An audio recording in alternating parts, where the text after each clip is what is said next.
Hello and welcome to Talkin' Baseball. Man, what is going on with the Cubs? I might puke on the mound with Hunter Green. Are the Yanks dead or finished? Let's talk ball. Trev's hype.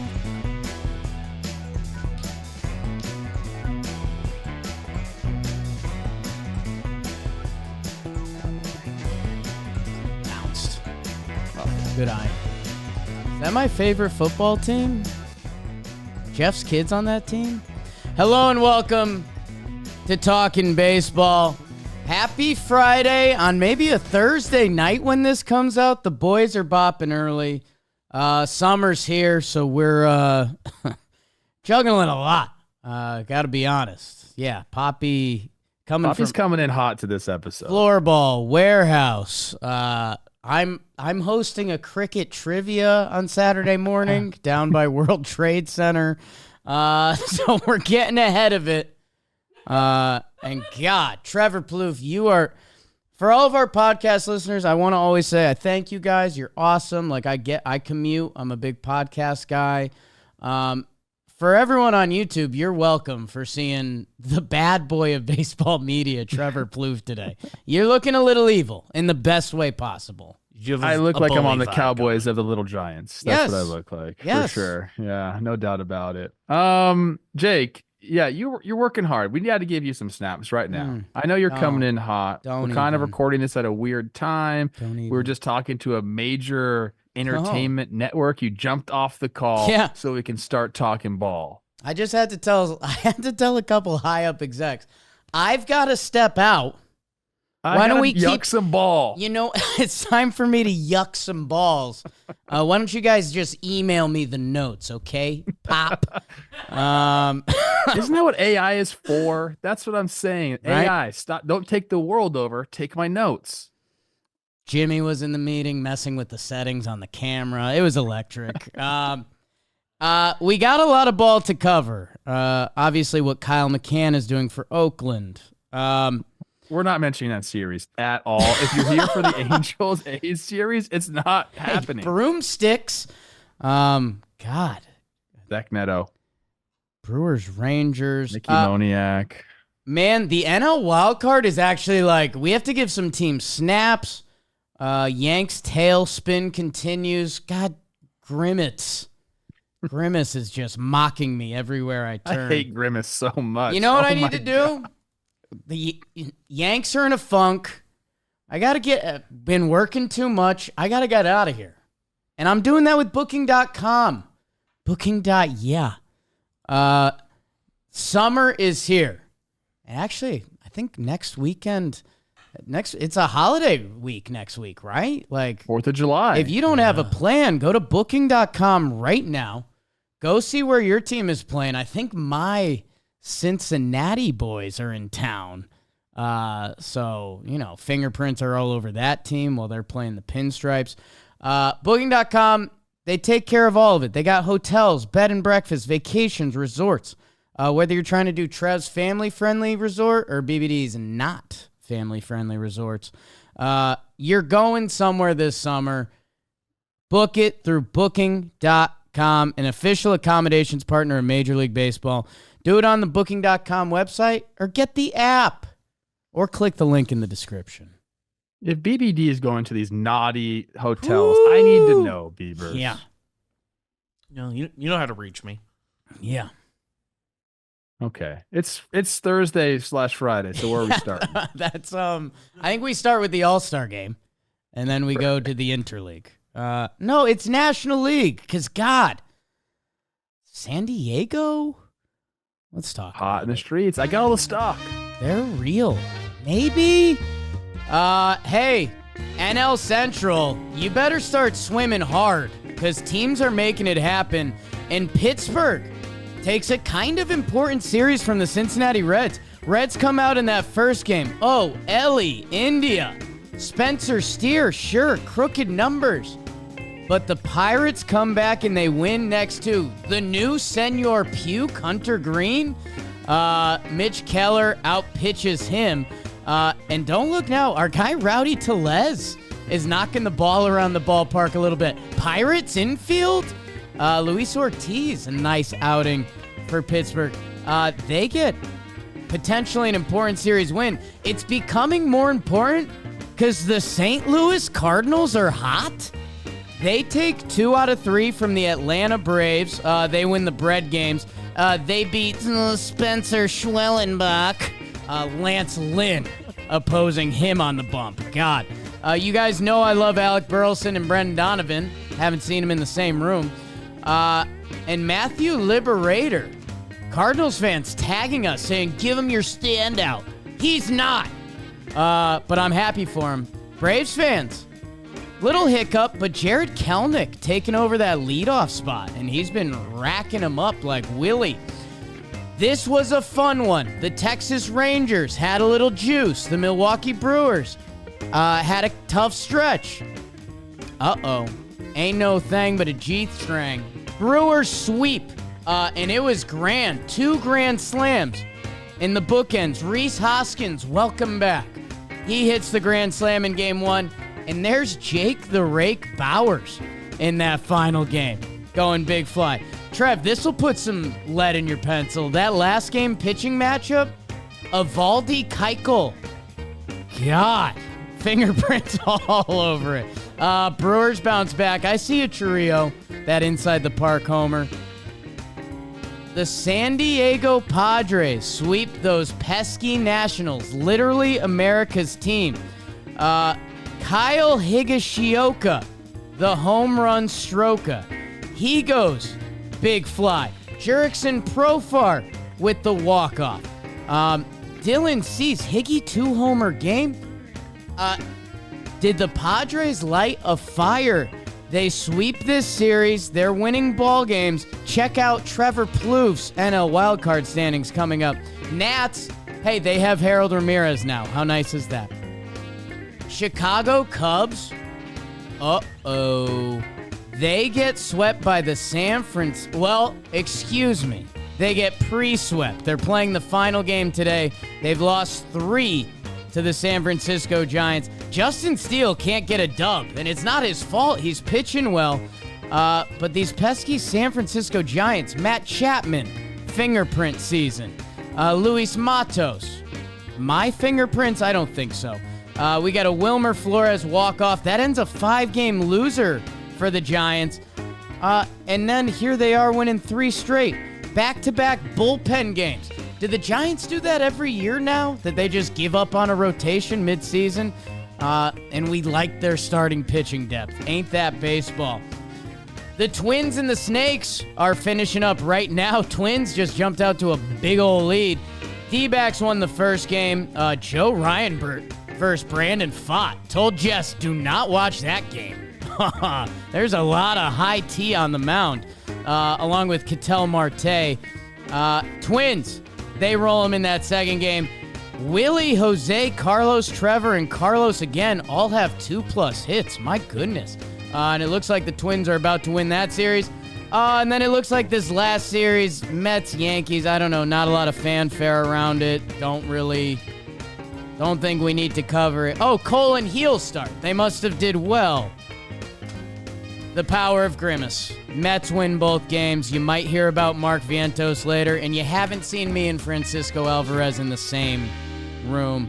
That's what happened in the Interleague All-Star game. I mean, you are electric, Pop. I feel like a Jason Kidd YouTube mixtape right now.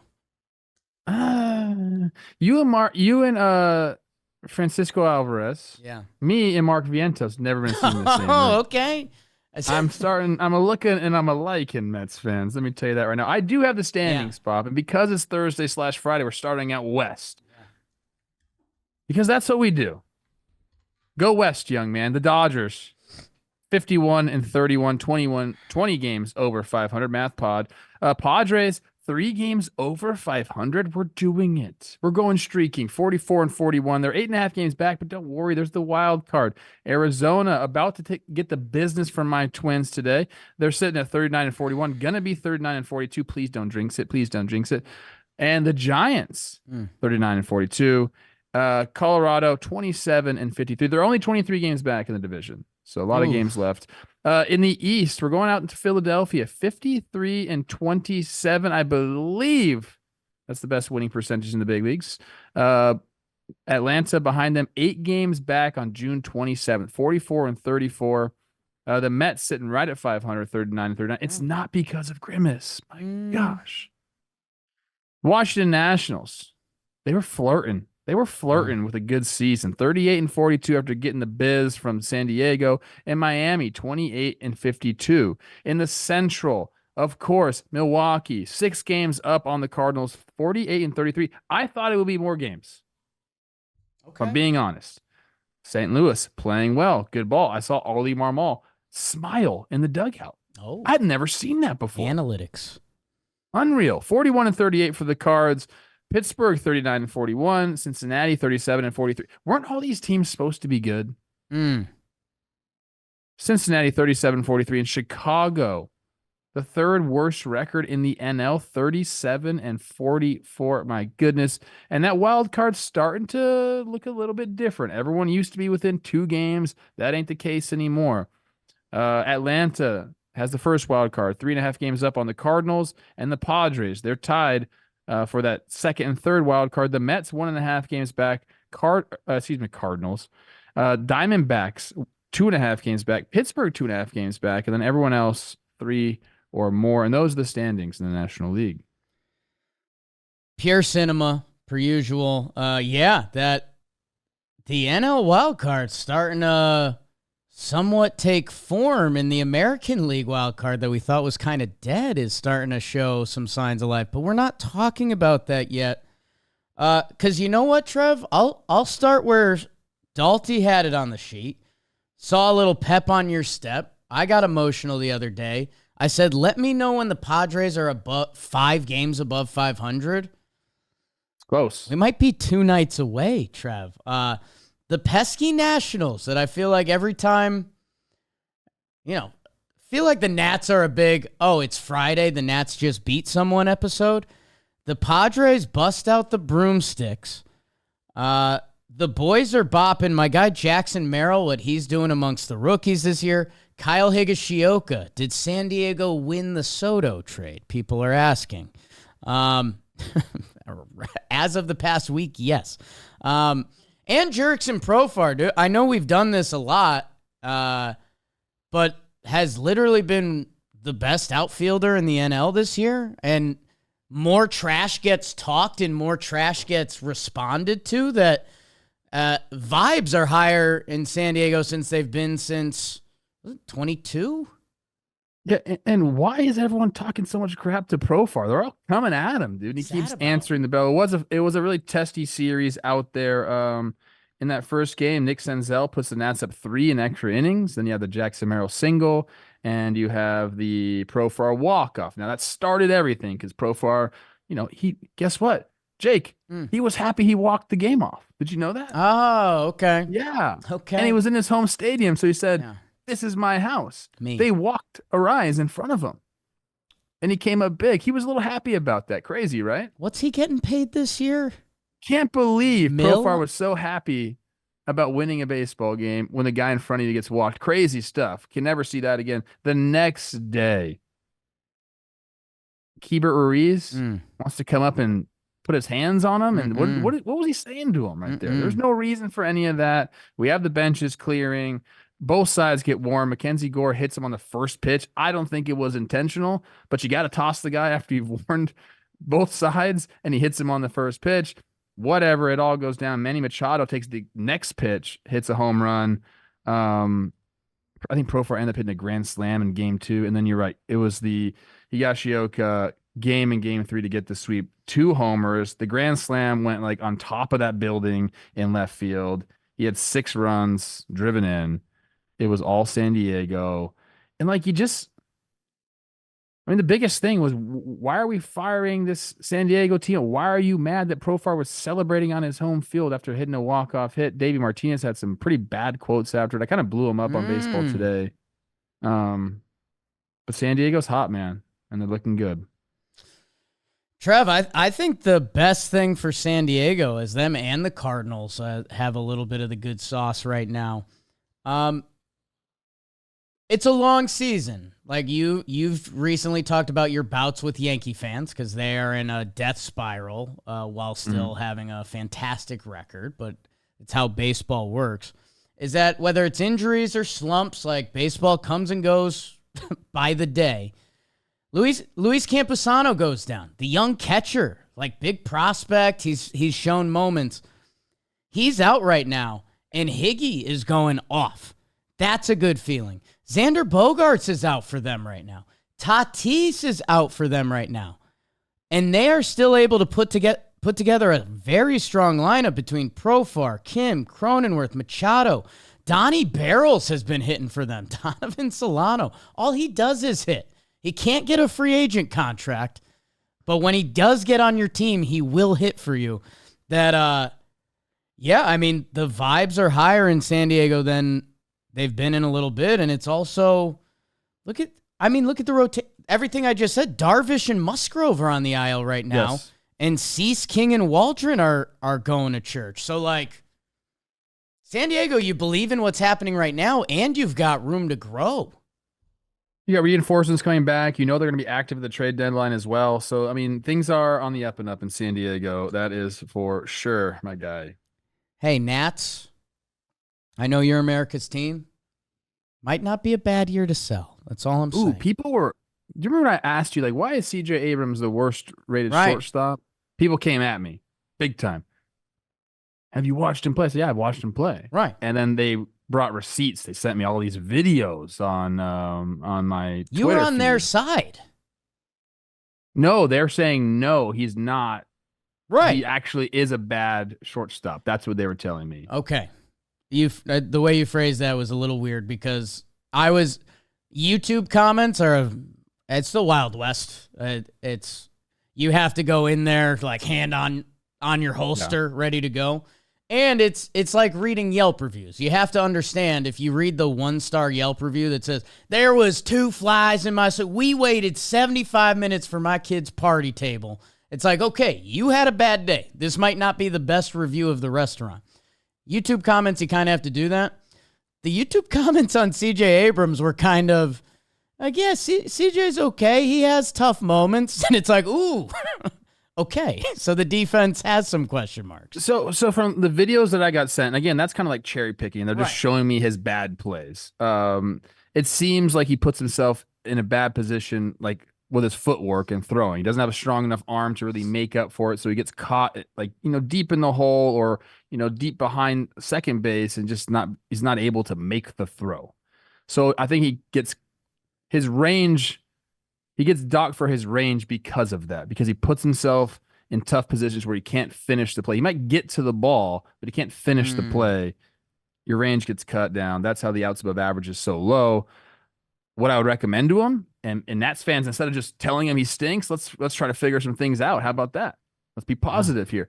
You got to play in. Okay. Got to play in. Because then you at least make some of those plays. If you continue to play back, you're never going to have a chance. You might cut off a little bit of your range playing in, but at least you'll be able to like make the throw. Right. I don't know. Or maybe they move him to second base. A lot of people said that too. There's a reason they call him Coach Trev. He's still young. He's still young too. So we might have some room for growth there. Padres feeling a lot more real, and that's good news. I guess screw it. The other team that I wanted to put in the bucket and has made the NL feel a lot less sad than seeing an under 500 team in the playoffs and questioning everything about the sport, really. The St. Louis Dirty Birds, they beat the Atlanta Braves. Why it's also important, I mean, technically they're 3.5 games back of Atlanta for the top wild card spot. Still feels odd, especially if you look at run differential. St. Louis is still not in a good place, which again, half glass full, half glass empty. But they take 2 games from the Braves, who the Braves had been trending upwards. That this St. Louis team, man, some parallels to San Diego, right? Like, I guess they had a little bit, St. Louis was a well-run franchise. If you remember the first expanded wild card, Helsley comes in. They got a lead in the 9th, bingo bongo, it ends, and it felt like it ended St. Louis for over a year. And if they kick it to that Ryan Helsley guy in the back end, that's a really good formula too right now. So St. Louis firmly in the National League playoffs. Bees, before I start talking, if you could find the highlight, it's in Game 3. It's Brendan Donovan singling in Paul Goldschmidt. And then just let me know when you have it, and I want to play it for everybody because it was one of the more hilarious highlights I've seen in a while. Okay. Yes, but look, great for the Cardinals. Again, like I saw Ollie Marmol smiling. That's like seeing an albino rhino. Like this is rare, people. So things are good out there in St. Louis. They get Wilson Contreras back in the lineup for Game 1. He has an RBI single. You're right about the back end of the bullpen. They've been doing their job, which is nice. Hey. And we're just, I think more than anything, we're just seeing the offense kind of go. And analytics, you got to score some runs to win games. So, Burleson gave him the early lead with the RBI double in the third game. And then if you have that video up, I'd love to show it to people. I'm in pursuit. It is. Brendan Donovan hits a single. It's like he fists it, through the 6 hole. So it's kind of like a slow hit ball. But then you see Paul Goldschmidt running around third base. And it looks like it hurts. Yeah. He's running very slowly. And then I believe it was Adam Duvall out in left field. Okay. And it might be the worst throw I've ever seen from a left fielder. We got to see the highlight. I'm telling you, it's so bad that it's electric. Well, BBD's on highlight duty. Something for St. Louis that also has to feel a little good. Matthew Liberator, I mentioned 6 innings clean. He was the piece they got back for Randy Arozarena. There's been a lot of St. Louis Cardinals trade jokes going around. They've got a lot of pieces on the league that it was like, hey, they were a St. Louis Cardinal, and now they're not. And that bullpen, I mean, our guy Jojo Romero, he's another one you can put in that bucket. He was traded for Edmundo Sosa. He's helped lock up the back end. They made the Andrew Kittredge trade before the season. So good on St. Louis seeing some of these. Okay, Donnie's about to deliver on the YouTube screen. Just watch this, people, please. All right, here's the pitch. Oh, little fisted through the hole. Look at Goldie go. Oh, no. Oh, no. What have we got going on here? I mean, that might be a case of double old. Like maybe Adam Duvall banged his shoulder sliding into third or something, because that's... Like, if we just showed this to someone that's never seen baseball before, they'd be like, that's just peak athleticism. That's a 3-hopper from shortstop. Yeah, I don't love that. Look at just he obviously I started grinning when you said he fisted that ball, but he sure did. He sure did fist it right there. No offense to Goldie, who I think is one of my favorite hitters I've ever seen play the game. So. He's out here grinding, and they just took down the Braves, and I did this with every team last episode, and I think it ended up being almost a bad segment, but like all of these teams are still in the same, like we've got 4 elite teams, we've got 5 awful teams, and then everyone else is kind of the same. Yes. So for the St. Louis Cardinals to have one of those series pop up with the Atlanta Braves, win that means something. And there's actual, the Grimace Mets, who maybe they never slow down, but they're a game and a half back. D-backs might be about to go to 3 games back, facing those hot Twins.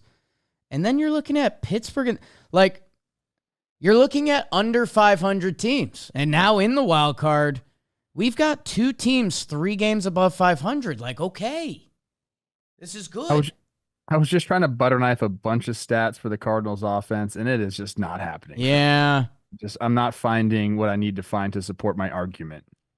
Again, it's either glass half full, they've got more coming, because I think my guy Alec Burleson has been one of the best players in baseball the last week. Let's see if we see him down the sheet. And then Braves, you're okay. Zach Short, 2 RBI single. So huge for the compound. Might be some big compound news coming. Little teaser. Me and Ian Happ texting yesterday. Not a big deal. Okay. Just normal. Kelnick in that leadoff spot. Watch out for that. He's been going ham. Straight upgrade from Baloney. Let's see. 17 for 47. That's 362. What? Okay. Yeah. I just thought you've done that to me. I only give you round numbers, dude. Don't give me something like that. That was ridiculous. You said 17 for 34. I would know what that is. I still don't. 500. Let's go. I hit this quick on the way through. Brew Crew, Texas. Another thing that I'm enjoying in this part of the season right now, Houston Astros, back at the party. Tampa Bay Rays, back at the party. Mets, back at the party. Like, this is, this stretch of the season is oddly important, as I mentioned, with all those teams in the middle area, that if you get it now, you're covered to the trade deadline. And I thought Texas was one of those teams that were getting back in the dance. W4, getting some guys healthy, some more guys on the way. Unfortunately, they ran into the buzzsaw that is the Milwaukee Brewers, and you can't take 2 grand slams off the board, but I wonder, Texas fans, what are you feeling? Because besides 2 grand slams, I think you won the bread games of this series. Instead, you got broomsticked. So often in these series, it comes down to, who gets the big hit, who has the big at bat there. In game 1, it was Hoskins. I was in the 6th, first pitch, turns on it. And I mean, that's it. Those are ball games. They put away ball games, and you can do that. Yelly, we kind of glossed over it a little bit here. He's got, I believe, what is the 200 stolen bases, 200 homer club? Oh. That is a rare thing, and I think we need to get some snaps. I don't think he's one of our awards or standouts. If I looked at the sheet correctly, 200 career stolen base. He's got 300 doubles, 200 homers. That's kind of like rarefied air. So snaps to Yelly. He's been doing it.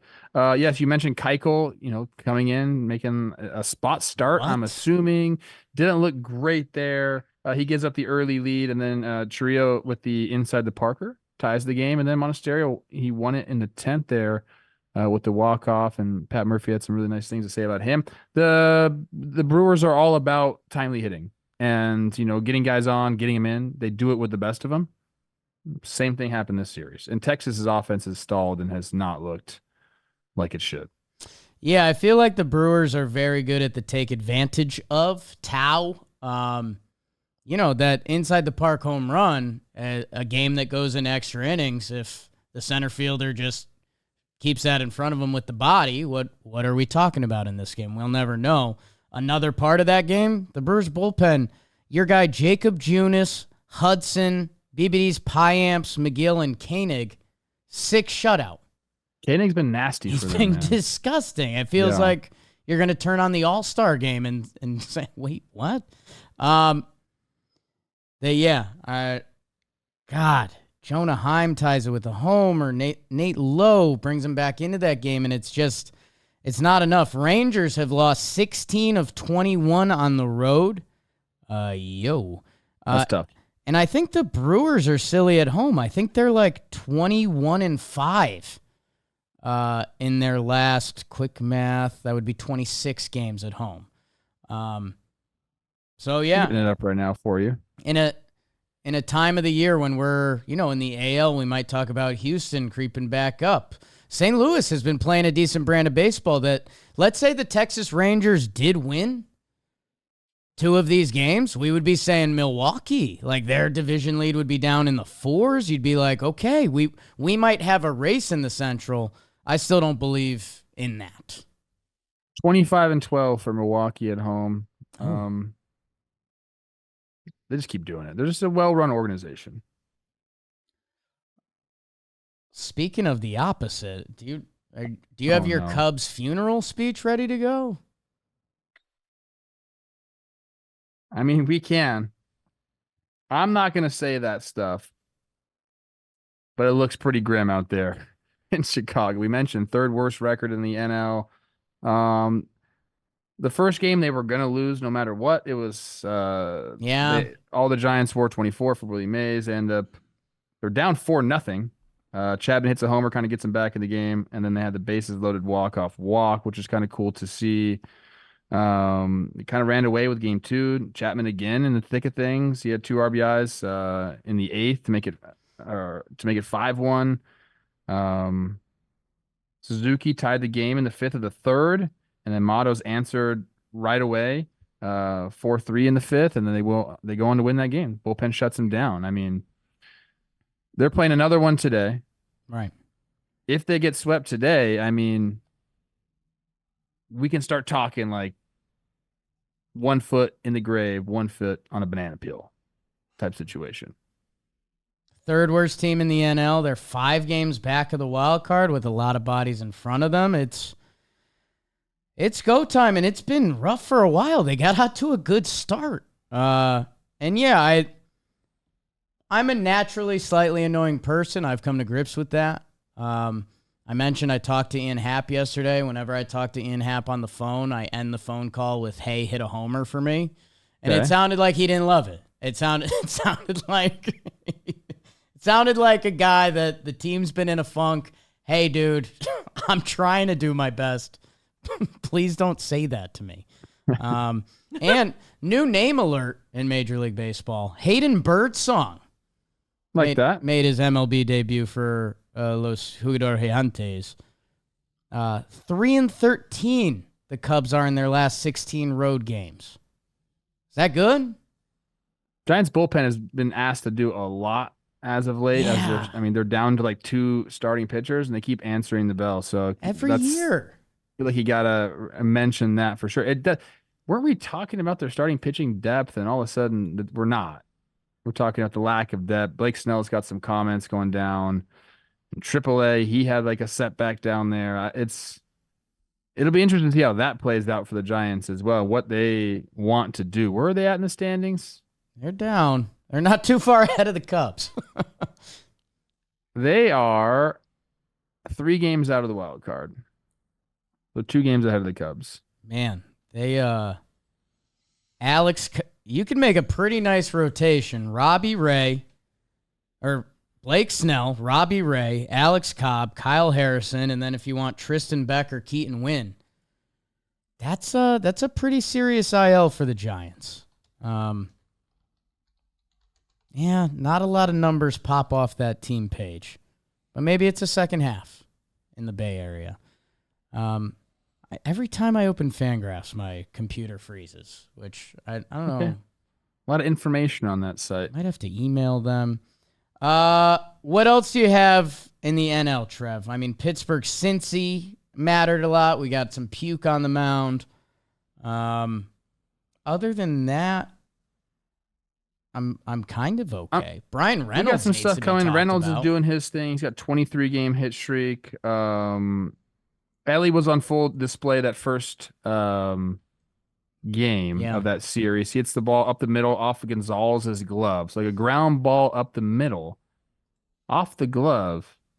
Center fielder kind of runs in. I believe it was Sawinski. And just not fast enough. Or Ellie's too fast. He gets a double on a ground ball up the middle. It's a joke, dude. And then later in the game, hits a homer off the boat. Yeah. In center field. Like, it's insane to watch that guy play baseball. Like, he does things that nobody else can really do, Jake. It's starting to feel like, and hey, Reds are excited for a second half. Noelvi Marte just got activated. So let's see what they can tap into, but they've got to tap into it quickly. But yeah, like, the highlights from this series, you mentioned Ellie in that first game and Hunter Green with a first inning puke, which I didn't love that. Didn't he puked and then gave up a homer right away to Reynolds? Yeah, didn't love that, putting him in my daily fantasy lineup. Also, if you start to puke and like you're like wiping your face off, like you probably don't want to like touch the ball. And nobody wants to touch you. That's got to be a bad feeling. It's a bad feeling. Hey, did anyone see that? Oh yeah, I'm the pitcher on the mound. So I kind of hate that for our guy there. Brian Reynolds, Trev. Longest hit streak since Kenny Lofton on the Pirates. Didn't have that. I added him on in FUEGO. We'll talk about him afterwards. He goes off in the second game. Then game 3, it was all our favorites, man. Kutch, homer, Rowdy, homer. and Pirates kind of run away with that. This guy, Luis Ortiz, by the way, sure, he's been like the bulk guy. They'll have, and I don't know the guy's name. It's a weird name. Like it's not Molchinski, but it's Majensky, I think. Yeah. He opens, and then Luis Ortiz will come in. Luis Ortiz is filthy, dude. Like he's got nasty stuff. So just chalk that up to another nasty starting pitcher for the Pirates, and they need to add some offense, man. I mean, they're doing it. But a nice series win for them. We can go quick in Minnesota and Arizona. You're right. Brandon Pfaadt and Joe Ryan like talking together. They would talk to each other, but they wouldn't listen to a word the other one said.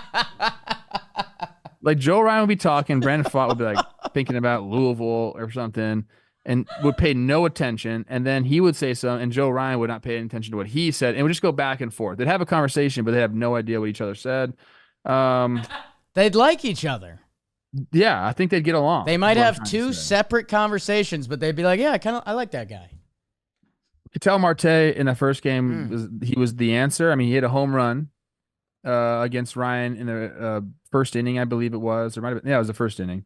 And then he had an infield hit, just beat out like a chopper to second base. That was a deciding run in that game. So little power, little speed. He'll be in the All-Star game. Twins gave him the business last night. They're giving him the business right now. The offense is kind of heated up. Royce Lewis, though, says he doesn't slump. Slumping a little bit. I don't slump either. Yeah, I don't know. That Royce Lewis quote might come back to get him, Trev. What he meant was, I don't think about it like that. Right. He's still a kid, man. We just brought this guy, David Festa. He's 6'6". He's nasty. Look out. Is he related to Matthew Festa? Don't know. Okay. I'll ask him. He's from New Jersey. Okay. I could research it real quick. Mitch Keller, I know we just left this, but 47 straight starts of 5 innings or more. That's like that. That's dragging. Yes. That's dragging something on the mound. Yes, it is. And yeah, you're right. We don't have to talk Mets Yankees, so we can probably go to. Here's what I'll say: Yankees are spiraling right now. It's baseball. The lineup depth is very scary, and I know there's going to be a day that changes, but it doesn't feel like it's going to happen soon. On the opposite side, my analytics binder, the Mets have hitters at every spot right now. Like they're scoring double digits. Last 30 days, they have an 879 team OPS that leads all of the big leagues by 30 points, 35 points. The next closest team is the Baltimore Orioles and then my Minnesota Twins. Whoops. Hitting 293, 364, 515 over the last 30 days, bro. Nimmo's going nuts. Alvarez can't get out right now. It scored the most runs in the big leagues in the last 30 days. This is how you win ball games. And you're doing it. Be hearing more about Mark Vientos in a little bit. And I wonder if Marky Mark. Oh, my gosh. What's that? Buxton just went way up top. Like that. I wonder if I'll be seeing Mark Vientos at Luke Combs. It's official. I'll be in the building listening to Luke Combs. I want to say it's like July 19th, 20th, something like that. Come back from the All-Star game. And I'll be listening to some songs from his new album, 12 tracks, recorded entirely live. And I'll be honest with you. My Luke Combs stuff that I'm a fan of, mostly live at this point. Okay. So get in there. It features Combs' most personal songwriting to date, reflecting on his own experiences being a dad, Trev, and a unique bond between parents and their children. Quick anecdote. I was standing near the height chart in our office the other day, and I saw Teddy Ploufe's height mark on there, and I was like, wow, how far away is he currently from that? And how close is he to me? That's enough about me. Go check out Luke Combs' album, Fathers and Sons, wherever you listen to your music. There's a link in the description. And yeah, I'm pretty hype. I'm going to be seeing the big man live, so that's going to be sick. Live music is the best, especially if you have a guy that can actually perform live like Luke can. So I'm stoked on that. This is a dumb, quick anecdote. I had a friend who lived in New York City, and they're like a city person. Like, they love the city. Like, they feed off the energy of it. And one night, I had a free night, and I was like, I need to mix it up a little bit, but I think there was like a Yankee game I wanted to watch on. So I hit them up and I was like, hey, what's a good spot in the city where, there's some TVs with sports on, but I could listen to some live music? Like I was in that mood. And they were like, those are the two things I don't like at a bar. Sports on the TV and live music. And is there a place that has a TV and does live music? That's kind of... I mean, yes. Like, okay. You just don't have the sounds great to me. On. Maybe that's our new bar. Hit up Matt Stafford. We'll loop in Profar because he needs to be making more money off the field. Because what would our bar be called? Brofar and Profar. No, we'll work. We'll figure it out. We're gonna work on it. You ever have the own in a bar dream? No. Yeah. Everyone says it's a lot of work. That'd be very bad for me to own a bar. It's a lot of work and it fails a lot. And I'd be drinking all the time. Can't be doing that. You're right. If you could lock me into it, not failing sounds fun. Yeah, it feels like there'd be good nights and bad nights. Speaking of. The Baltimore Orioles, they're incredible. How good have they been? They're going to overtake the Yankees. Here come Chris Rose's Cleveland Guard Dogs. Tanner Issa-Bibe. He shoves in that first game while Jose Ramirez does his dance. Ties Manny Ramirez for third all-time in Guardian homers. Jesus. The next game... I mean, this looked like some ALDS baseball. 10-8 final. The Guardians kept putting up runs, and the Orioles were like, we can do this too. But they come up a couple runs short. Bo Naylor triple mix in there. Orioles, they salvage it in the last day. Cedric Mullins homer. Can that get him going? He's kind of been a missing piece for them. Oh, yeah, and Gunnar Henderson. Trev. This guy's doing different stuff. Our guy, John Kinsey Noel, gets the call. Homers in his first game. Really cool video of his AAA teammates watching him go big fly. If there's a feeling, I know that one. Phillies, they take 2 out of 3 from the Detroit Tigers. Trev, you mentioned in this one, your highlight of the year, the Matt Vierling triple play. Back to the pitcher. Not enough people talking about that. Instead, we're talking about Bryce Harper, who I might be talking about later in the episode. He has a big day with Nola on the bump. Tarek Skubal, man. The sexy Cy Young pick coming into the year. He is trending that way. But the Phillies get it done on that last day. Brandon Marsh, welcome back. 4-hit day at the office. 4 RBI day at the office. Cheese and biscuits. The Tampa Bay Rays. Hello 500. Goodbye 500 as they win the first 2 against the Seattle Mariners. Yankee fans, don't look at what Ben Rortvet's doing this year. And I mentioned this, we talked about this in the midweek. The names are changing. Taylor Walls is back for them. Yandy Diaz with a 2-hit day follows that up with a homer. Rays win the first 2. George Kirby and the boys get it done on the last day. Cal Raleigh homers. Rays back in the mix, and Mariners, I don't know, that sphincter's getting a little... Red Sox, they played 2 with the Blue Jays. They split them. That third game gets rained out. Ooh, Bassett versus Houck. Those are kind of our guys in that first one. Red Sox outlast them. And all-star, Jarren Duran. How can you not have him on the team? He gets the walk-off and another 3-hit day for him. In that second game, watch out for George Springer. Been one of the worst hitters in baseball this year. Ran into a couple. Let's see if that does anything for him. They split 2. Dodgers sweep the White Sox. Really no surprise there. Garrett Crochet doesn't give up runs anymore. That could be an interesting piece for your baseball team coming up. Neither did James Paxton. Good on him. When Miggy Rowe hits, they win. Easy formula. Gavin Stone. 9 innings shut piece. Might be more on him in a little bit. White Sox fans, how we done? Benny went yard. Awesome. A's Angels, you said we're not talking about this? The Halo sweep. Renjifo's on every team's trade deadline list. Taylor Ward goes yard. Moniak. This is tough. Good for my Angels trying to get that over 63 wins that we talked about. Kansas City Royals take down the king-slaying Miami Marlins as they win the big games. Cole Ragans goes 6 innings, 1 earned run. Brady Singer says, check Rays, 7.1, 1 earned run. Oh, that first game, this is for you, Trev. Big Sal, Vinny Pasquantino, and Hunter Renfroe go deep fly. Freddie Fermin, I'm familiar with your game, but I want to be more familiar with your game. It seems like you're always contributing. And speaking of, the Houston Astros, they take both games against the Rockies.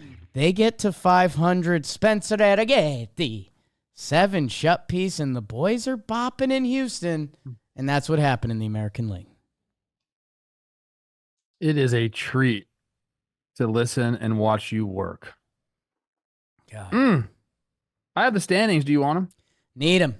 Okay. We're staying out west here in the American League. Seattle.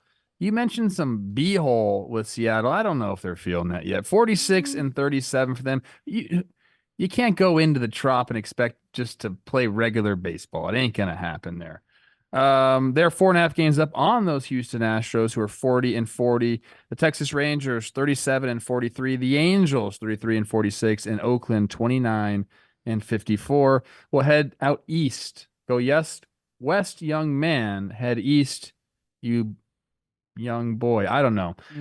52 and 30. Your Yanks 1 game up on the Baltimore Orioles, who are 50 and 30, and the Red Sox keep coming.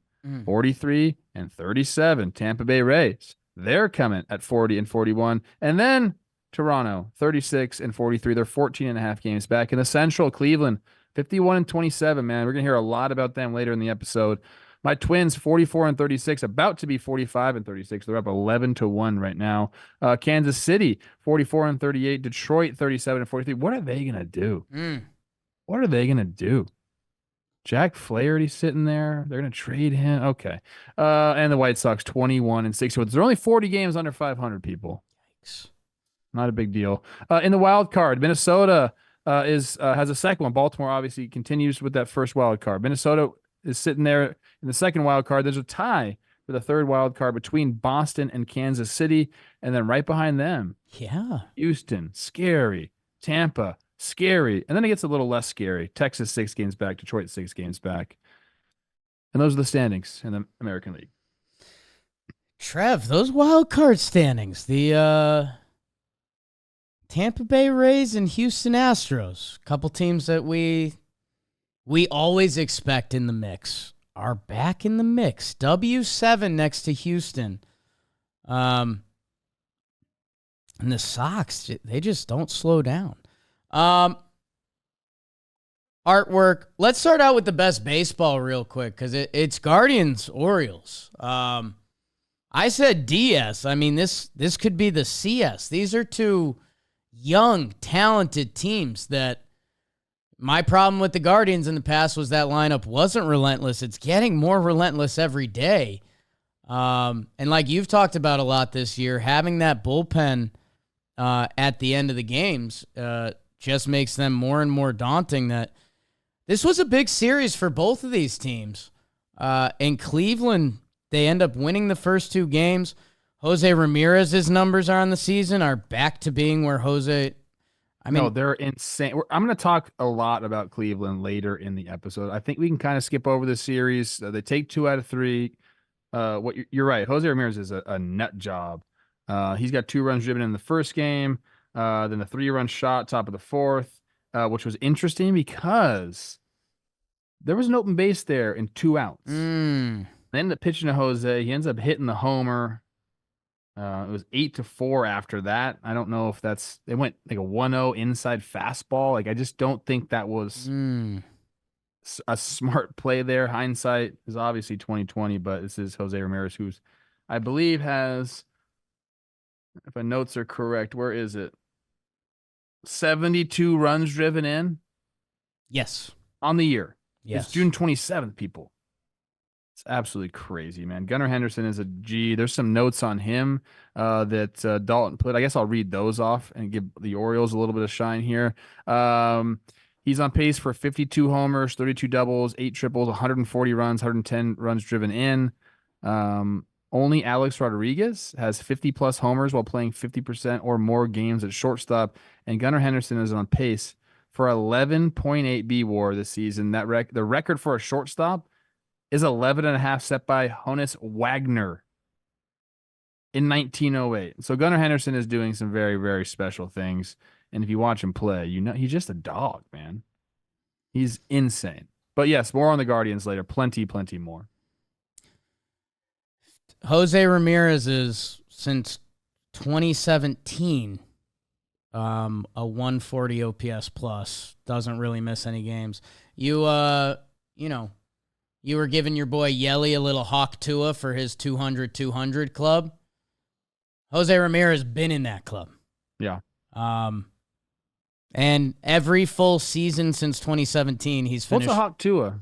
Every full season since 2017, he's finished top 10 in the MVP voting. He's legit, man. Clockwork, legit, bro. It's crazy. Clockwork. Trust me. Cleveland, you're going to get your shine. I got a lot of numbers to read at you. Has Chris Rose hit you with the clickbait AL MVP, Gunnar Judge? No. When you get a chance, because I know this isn't really your bag either way, look at those numbers side by side. Oh, Gunnar. Yeah, I mean, they're insane. They're that boy nice. Absolute freak shows both ways. Let's see. What else in the American League? I guess let's just do Houston as a topic. I mean, this Rockies series, I don't think America was dialed in, but they are one of the top stories of the American League right now, whether it's 3 out of the wild card, whether it's getting to 500 before halfway through the season, or whether you like the 4.5 back of Seattle. They're coming, and a big reason, they have a lot of pitchers on the injured list. Hunter Brown was horrible at the beginning of the year, but then I don't know when it was. I guess the Twins went into Houston. I talked to Ryan Jeffers afterwards. He's like, dude, that Hunter Brown dude is nasty, and he hadn't had good numbers so far in the year, but then his last 5 or 6 starts have been great. Spencer Arrighetti giving them this. That's by far his best start of his career. 7 innings pitched, no earned runs, 10 Ks. If he can find something, lengthen the staff out a little bit, that'd be great. They're going to get some reinforcements, but I expect them to, in just within 2-3 weeks, they totally changed how people perceive them. How can you let go of Bregman now? How can you trade Bregman now? You can't. Dana Brown, their new GM, he had some quotes saying, "We want to add, but we're not going to add anybody as a rental." He goes, "We want years of control. That's how we're going to operate here." So you can kind of now say, okay, well, who are these guys are going to go get? Do they have enough to go fire and get a Crochet? I mentioned this on Baseball Today early. Could they say, "Hey, Jack Flaherty, we'll bring you in if you pick up the team option. Maybe we'll throw some extension on top of it." There are things like that could happen. I'd be interested to see where they go for their upgrades. They don't need a ton. They just need to play to their skill level, essentially. I could see pitching depth for sure, possibly just an innings eater type of guy. But they're coming, man. Can I ask you to not bring up Jack Flaherty to Houston again? Why not? He's going somewhere, man. Because that fits too well. Although, God, I feel like he's always wanted the pinstripes. Big one this weekend, Mets Astros. That's going to be fun. That's going to be a lot of fun. Everybody hitting in that series. Of the remaining series, I think the one that has the most sauce to it, Seattle and Tampa. You mentioned going to the Trop, and that's always a daunting task. At one point, the Rays had won 7 of their last 9. They're winning a lot late in the game, which you wonder, I don't know, is that luck? Is that belief? Is that positioning yourself right? Is that the bullpen kicking into gear for them? They get to Munoz. He technically blows the save. Seattle, a little bit of a road trip from hell for them, that they're happy that'll be winding down. I guess I'd love to get more of your thoughts on the Rays because I've kind of been talking myself into it just because I keep saying that like the names are different, like the bodies have literally changed in a way. And I guess a little bit, we talked a lot about Houston and now Seattle. They haven't been reeled in, but 4.5 from where we were. That feels a lot different. Yeah, I mean, I could see them. They like where they're at. Clearly, offensively, they still need help. I mean, that's like how many times we have to say that.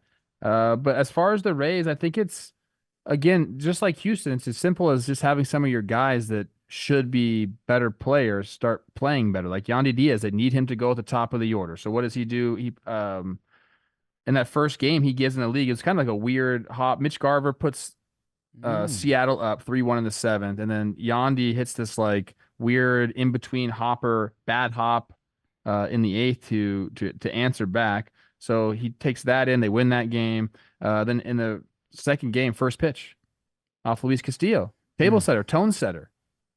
Yandy, if he's that guy for the Rays, I think you can kind of build off that momentum. In the second game, Ty France, he tied it in the 5th. Then your guys that you're talking about, Isaac Paredes and Ben Rortvedt, they put the game at a reach for them. And then the third game, Seattle does their thing. Cal Raleigh, right in the thick of things, man. 3-run homer in the 6th, gives them a lead 3-1. Then our guy J.P. Crawford kind of opened it up there with a 2-out, 2-run single. Yeah, I mean, Tampa, again, I think for a lot of these teams, it's just like if you started out poorly, some of your guys weren't doing it offensively. Now you start, regressing back to the mean, getting back to the guy you are, and you start to go on these runs. I think Tampa's kind of, we're seeing that. We need a little bit more of that out of some of their guys. We need Randy to keep going. We need B. Lau to kind of, go a little bit more than he is. 733 OPS for him right now. Yandy's going nuts. I don't know how much I believe. I don't know how much I believe in the Rays. I'll be honest with you. I understand all of it because as much as I just said some of their good stats about close games and being late, I think they're also the 3rd worst team at blowing leads. And I think it's like them and the White Sox. Where did I just have that stat? 22nd loss of the season after holding a lead. That's 3rd in the majors behind the White Sox and the Rangers. Yandy Diaz, fun fact, and baseball people like hearing good baseball names. 19-game hit streak, tying the Rays record by Jason Bartlett. Ooh. Jason Bartlett. Shortstop Jason Bartlett. Your fingerprints are everywhere. Let me just get up one thing real quick. Yeah. Mariners road record. I think it's 19-25. Only division leader with a losing record on the road. Something. Typically, our guy Julio has started to get it going in the month of June. So far, though, it just has not been the case. 216, 289 OBP, 330 slug for the 618 OPS. We got to figure something out here, Coach. This guy's on a massive deal. A massive deal. Clearly, he has all the potential, all the skill in the world to do it, but you got to go, man. It's bizarre because I expect him to, and he's done this. God. It's weird. It's really weird. Like, yeah, I don't know. I know all JM we dive into some of this stuff, but like 88 OPS plus. We talked about it in the episode about the over-under, like them wanting to cut down strikeouts. Is all we heard, and they still lead the big leagues in strikeout percentage. So is that like, and didn't they fired their hitting coach very early on in the year, or their offensive coordinator, I think he was called? I don't know, man. Should we go up there? They won that series, and we were like, hell yeah. Fire your hitting coach, score some runs. We might have to talk to the fellas. I don't know what to tell you. And if people think we're being dramatic or weird, these are Julio's OPS by month in his career. April, 642. May, 768. June, 723. July, 850. August, 991. In September, October, 934. So when you have Julio hits at an 850 OPS, he is an all-star baseball player. When Julio hits in the 9s, he's like a top 5 baseball player. So, hey, maybe that's coming for Seattle, but there's also another side of this. Like, we can't do this every year. He's young. Seattle Mariners have 838 strikeouts. The next closest team has 802. That's the A's. And then it drops all the way down to 760. That's the Boston Red Sox. Their OPS is 26th in all of baseball, 668. They're only above the White Sox, the Marlins, the Pirates, and the A's. I don't get it because I look at the names and I'm like, okay, like they could put this is the middle of the road offense, right? And they got the pitching, so it makes sense, but they just can't perform like a middle of the road offense. They're performing like a bottom tier offense, basically. Similar story. Add Vlad. Why not? We'll see, man. They got to do something, man. You have that pitching. We always say, don't be the Marlins. You have pitching. Go do it. Make moves. Don't be the Marlins. I have some Philly stuff I want to talk about later. So if you have anything there, cook. But otherwise, I'm pretty good in the AL. Good to see Marsh back, like you mentioned. He kind of took the game over in that last one. He had the Oppo homer, shot back up the middle for 4 runs, driven in. In the second game, Skubal was just unhittable. He's nasty. It's him and Tanner Houck, man. And I guess Seth Lugo, you put those 3 guys, and like those are the top 3 pitchers in the American League. Crazy. Nuts. I think Skubal, everyone thought that would be the case, or at least up there. But don't forget Corbin Burns as well. Yeah. He'll be pissed if I don't mention him. And then what else we got? Dodgers. Great job. Snaps for the Dodgers. Swept Chicago. Yeah. I'll round that out in a minute. Let's get to standout performances. Are we already here? Okay. Standout performances are brought to you by the Farmer's Dog. They are the standout performer in the dog food world because they're making it with actual food. No kibble, no cans. Real meat and veggies portioned for your dog. So if you got an older dog, a younger dog, big dog, little dog, whatever kind of Dr. Seussy dog you got, Farmer's Dog gets the right food for them. And it can lead to all sorts of good stuff. Healthier coat and skin, better digestion, smaller, better poops. Their words in here. It's the right time to invest in your dog's health. And with the Farmer's Dog /Talkin, how about 50% off your first box and free shipping? That's 50% off your first box and free shipping at thefarmersdog.com/Talkin. Your dog just might love it. I've seen it. I synced it. Where are you going with your standout, Trev? I am going with Mark Vientos of the New York Mets. Hit 2 homers in the game. Was it both homers off of Cole? I believe it was. One pulled, one oppo. He's been just a massive part of why the Mets have, turned this whole thing around. Was not on the team to start the year. Gets a little cup of coffee at the end of April. Then since he's been up on May 15th, he started to play every day. Since May 15th, the numbers are 290, 354, 553, 907 OPS, 8 homers, 20 runs driven in. He's looking like the guy, man. And I went and followed him on Instagram, and I just checked his page out. I like the vibe, is all I'm saying. There's not a lot of Mets where I'm like, I like this guy's vibe. When's the last time I said that about any Met? Yeah. Okay? Not you, Trevor May. I didn't say that about you. I like you.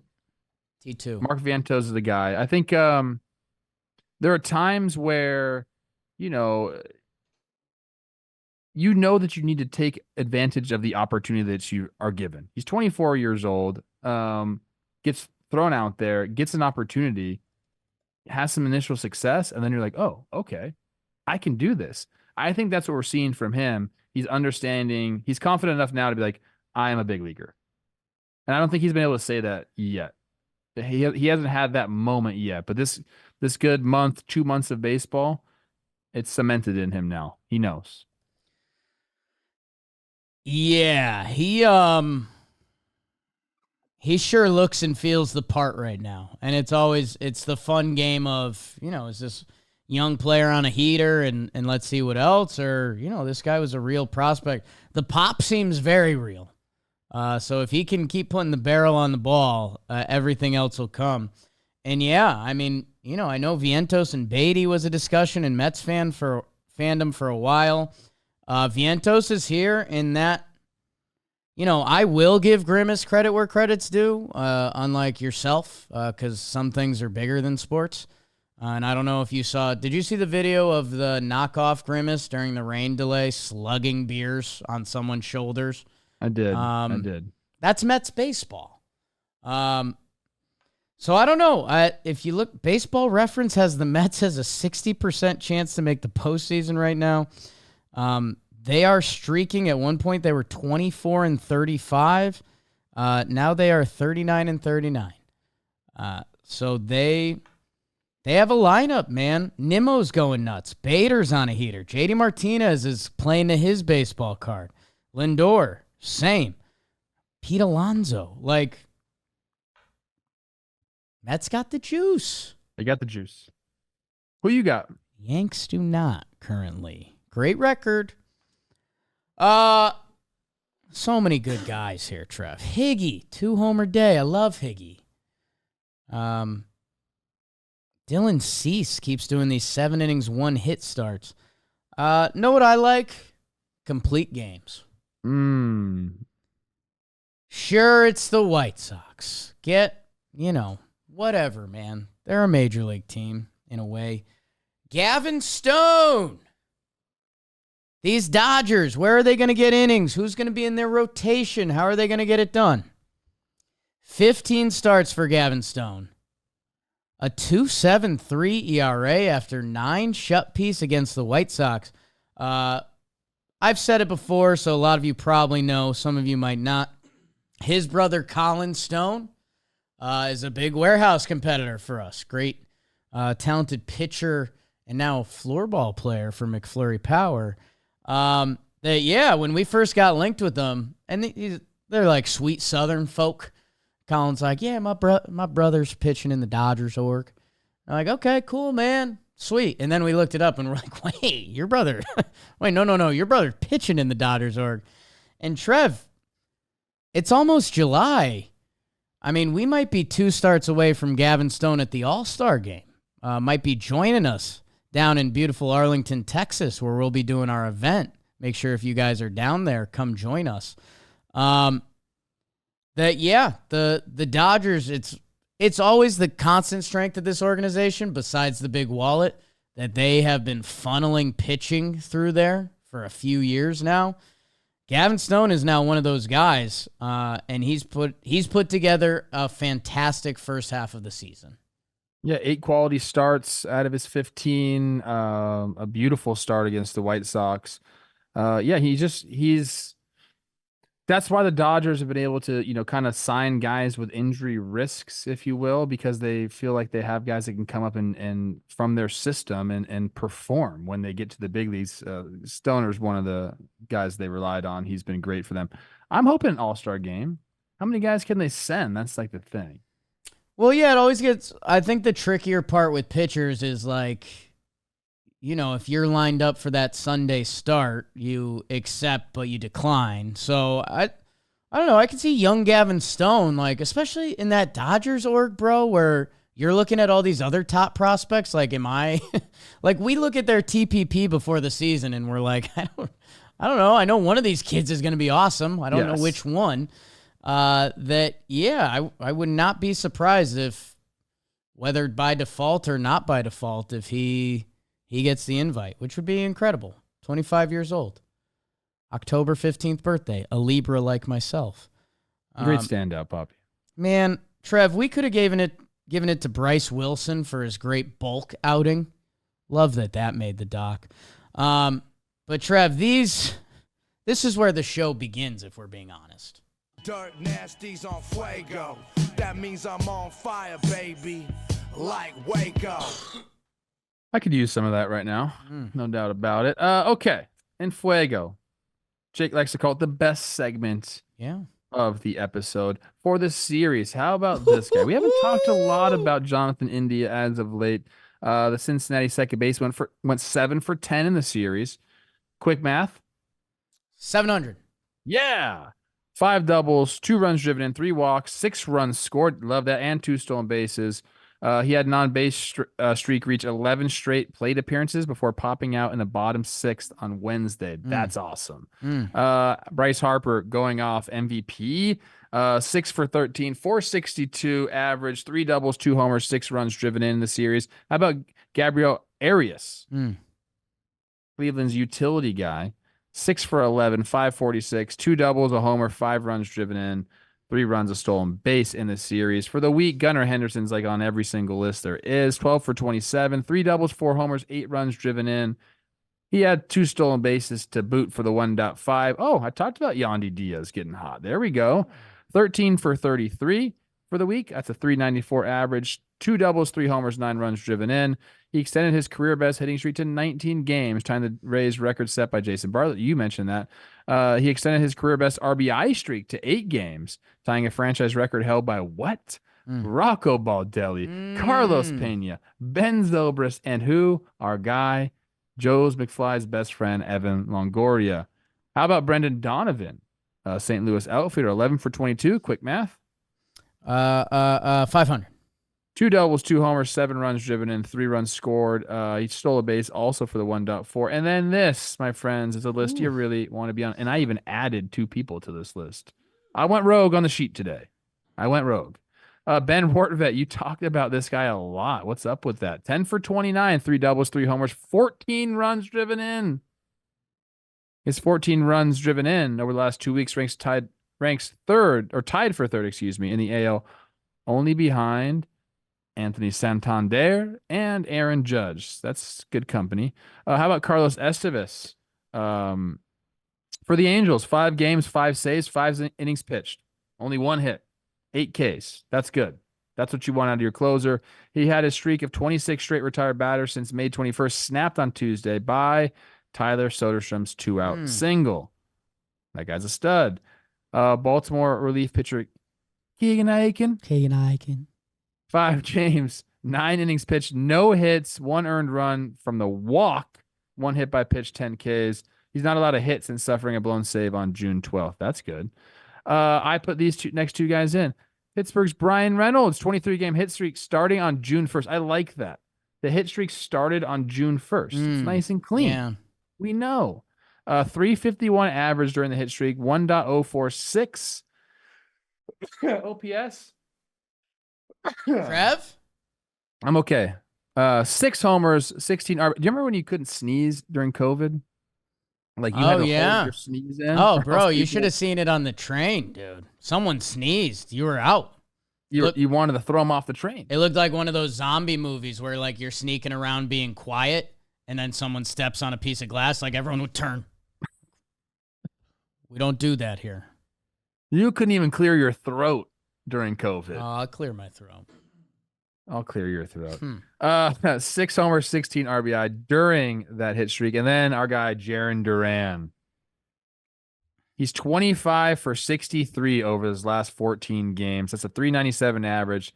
433 on base, 587 slug for the 1 dotter, 10 RBIs, and 5 stolen bases while playing great defense out there. He's been going off. And people used to say that Andrew Benintendi had big biceps, Benny biceps.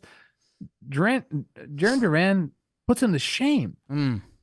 Puts him to shame. I'm never calling Benny biceps again. I'm not. And that's who's in FUEGO. Great in FUEGO. Feel bad for Benny at the end. Shrapnel. Trev, one of the things you may have done in that segment was put Carlos Estevez on every team's trade radar. Okay. Halos, how he's performing this year. His recent stats, he's been pretty good. And Trev, more importantly, some of these pitchers are big boys, and we kind of shrug it off. What do you think Carlos Estevez is listed at? And I know we've struggled with some listed height and size on this, but normally it's guys underselling. What's he listed at in the weight department? Both height and weight. 6'3", 245. Baseball Reference has Carlos Estevez at 6'6", 277. Yo, okay. That's a left tackle. That's a left tackle throwing cheese at you. Dang. That's bigger than your boy Whitworth right now. It's not. It's tight. The biggest human I've ever seen. Different frames. I'll say that. Trev, incredible. Love you adding to the sheet. Dalton will be slightly hurt, but he'll understand. And dude, potential thesis at the end of the year. You talk about how the Rays are like, screw it. Go do you, man. We brought you in here because we think you're a good ball player. Go play good ball. The Yankees kind of don't have that unless you're like a well-respected veteran. We made a lot of jokes last year. They treated Rortvedt pretty rude. Like, Gerrit Cole used to, like, scream at him on the mound. Do you remember this? I do. Like, Gerrit Cole was showing him up mid-game. Won the Cy Young. Demanded he catch him, but would be just berate him. It was wild to watch. Cole hasn't done this to any other player. Penny Rortvedt goes down to Tampa, and he's having a blast down there. I think 120 OPS plus. Like, nobody's yelling at me? Because, I get treated like a member of the team? I don't know. Might be a potential follow-up thesis from me on that. Let's do the worst part of the show. That's how life works. Place on the IL. This hurts right off the rip. Adam Frazier. Oh, come on. Where's he playing these days? Come on. No time for that. Next step. TJ Friedl returns to the IL. That hurts. And I was wondering, we don't have a Matt McClain timeline. Remember how many Jonathan India trade rumors there were? Then everyone got hurt or suspended. Yeah, they just got their third baseman back. I don't know. Something to think about. Fernando. That hurts. He got hurt by a pitch. Nick Lodolo for the Reds. Starling Marte, Chris Paddock, Brian Woo-Woo. Our guy El Gary, Javier Assad. This stinks. This is why I hate this. But there is some light at the end of the tunnel. Wilson Contreras. You mentioned that, Trev.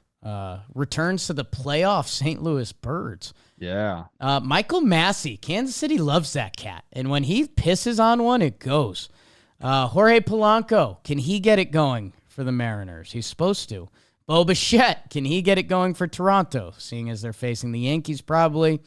And then my thigh bro, Miguel Sano is back for the Angels. That's a deep cut talking baseball interview right there. Yeah, I don't know if that ever saw the light. I don't think it did. I think that interview didn't get posted, but it's a great pick. I think me and Miguel, at one point, he was speaking English, I was speaking Spanish. At once, our bodies became one at one point as NR17. Let's start the weekend for everyone. God. And you know what you need to do, Trev? And I'm so excited for the end of this show. Summer's here. Nothing more you like doing than being at the grill. Oh. And what about doing it tonight? What about being at the grill with Clayton Kershaw's beef? Yeah. I am Clayton Kershaw's beef. Quality beef direct to you from Clayton Kershaw. I don't know what else you want to hear. This is a baseball program. And his big league box loaded full with 100% American beef. That's right. Feed your family, feed your friends, or save it all for yourself. They don't just have steaks. I'm talking Italian sausage. I brought the meatballs home with me on the subway. Got a lot of eyeballs. American-grown Italian sausage. Give it up, baby. Yeah, that's on my baseball reference. Sliders, hamburger patties, fajita beef, stew meat, more. Whatever meat or beef you're looking for, Kershaw's got it. Snag your box today at KershawBeef.com. Use code JOHNBOY. 15% off your order. That's KershawBeef.com. Promo code JOHNBOY. Kershaw Beef.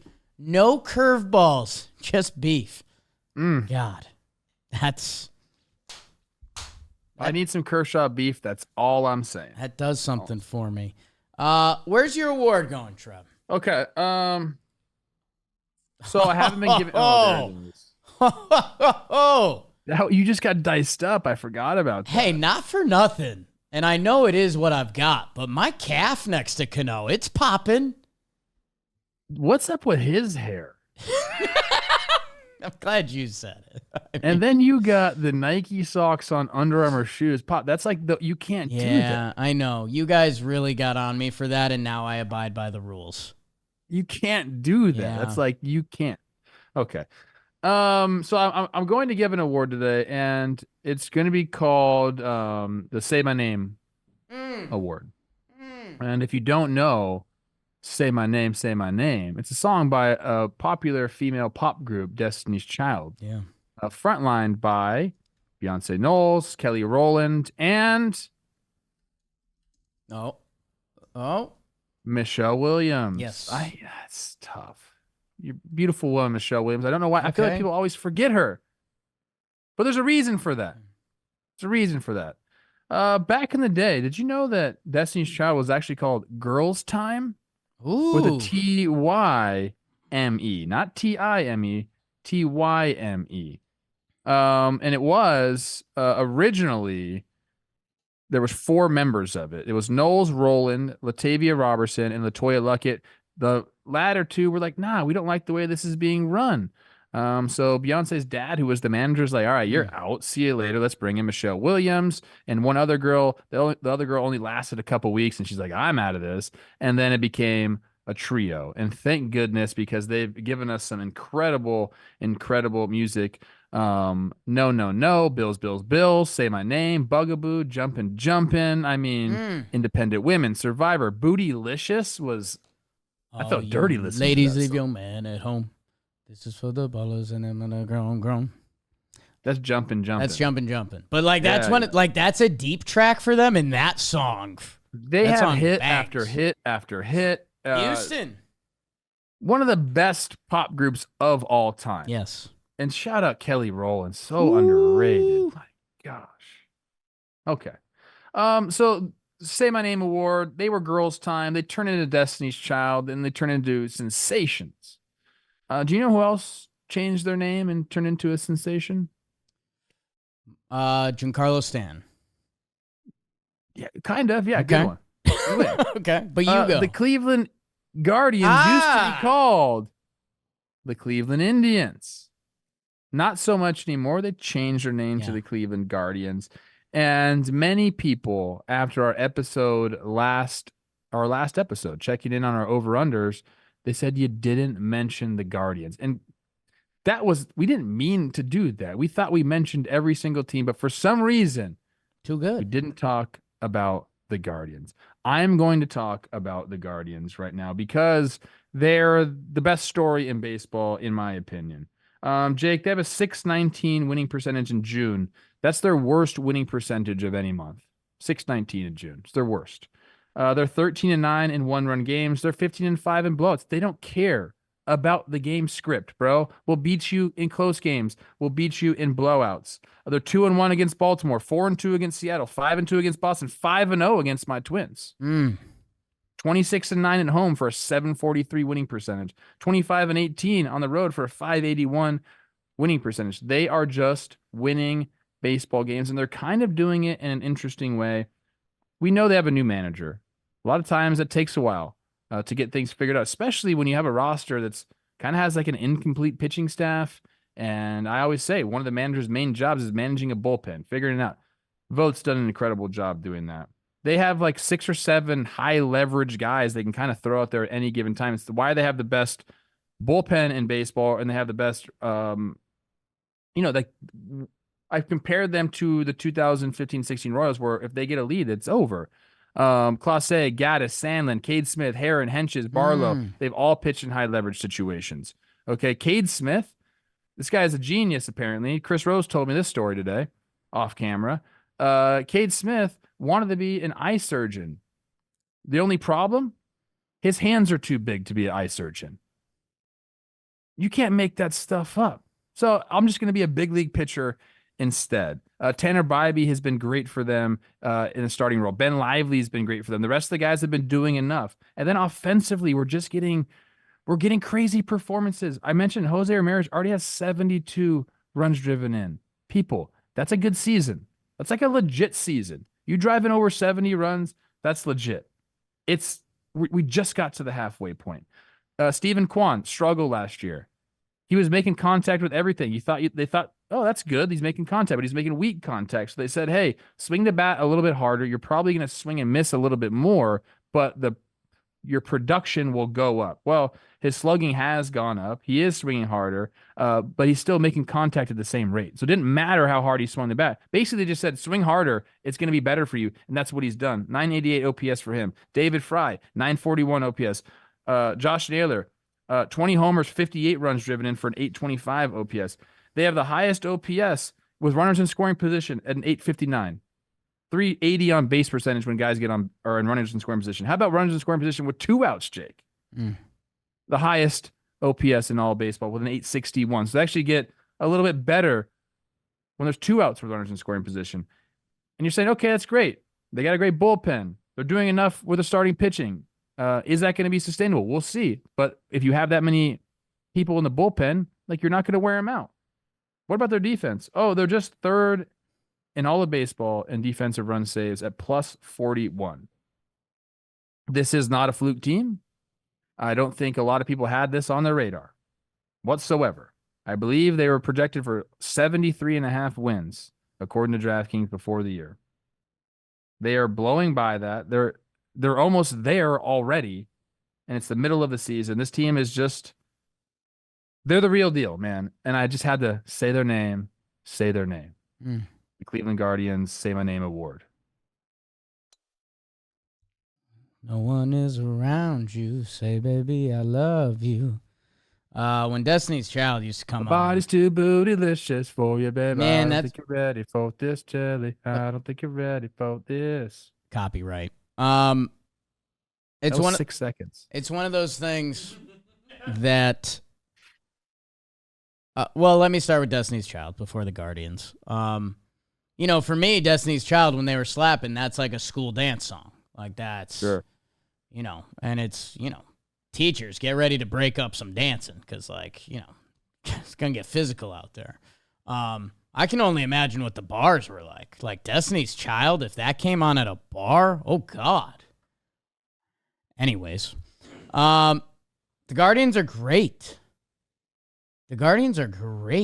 And yeah, that second game, man, when the Orioles turn, the Orioles have a lizard mode where their eyes roll back in their head and they're like, we're just going to hit until you lose this game.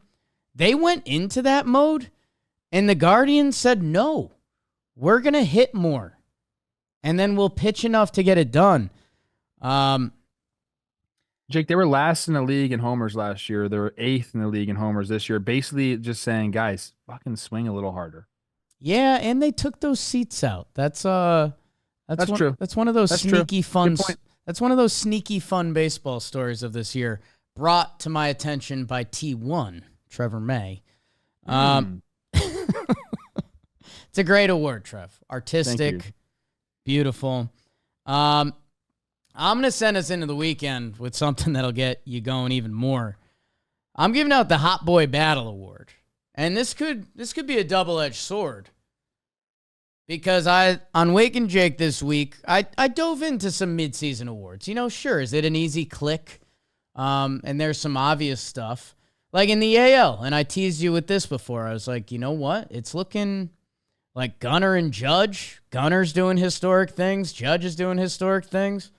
Let's kind of see where the chips fall where they may. 1 or 2 other bodies floating around. Bobby Witt's falling off a little bit. Soto will be around. But those 2 guys, and that's kind of what I expected.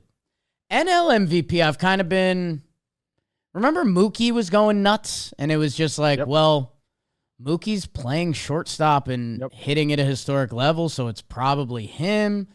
Shohei. And right now, if you go to DraftKings and you look at the odds, Shohei's the favorite. Almost even money.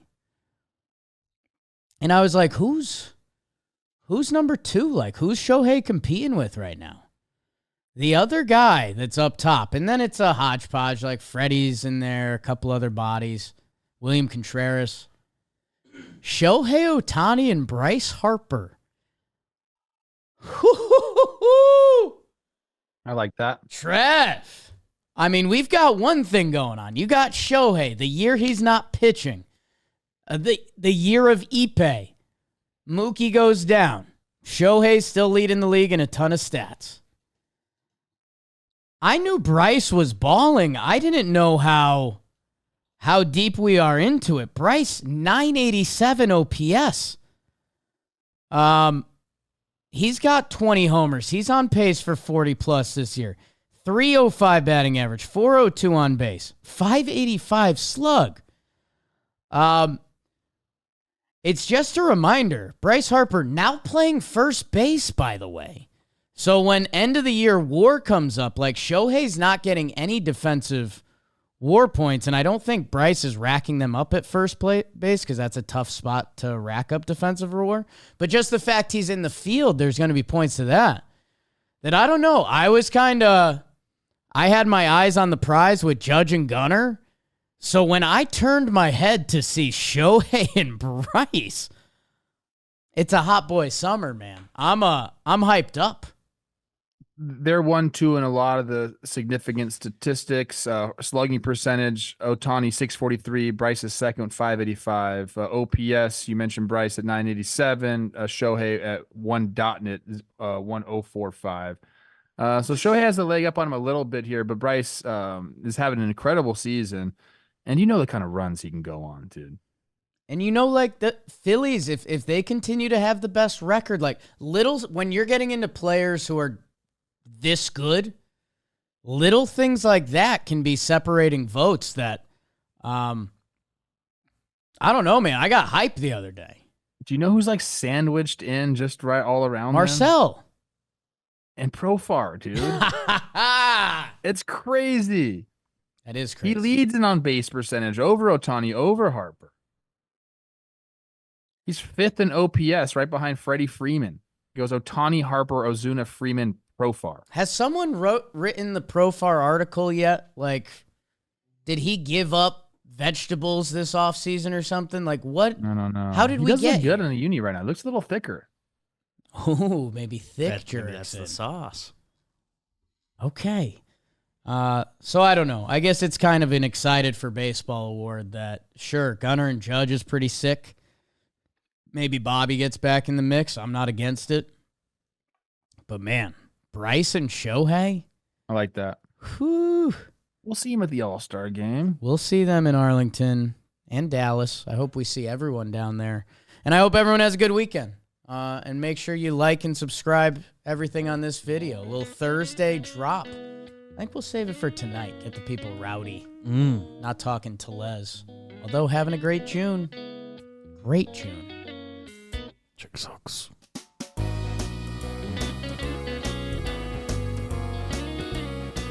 Shohei. I'm going to grill some meat tonight. Kershaw's. Gotta get you and Maddie a box. Matthew, excuse me. Yeah, call Matthew, okay? Thank you. I think you can get his hands on Me, some. Matthew, Jimmy, Chris Stapleton. I see Liv at a country concert. He was hot. It was hot.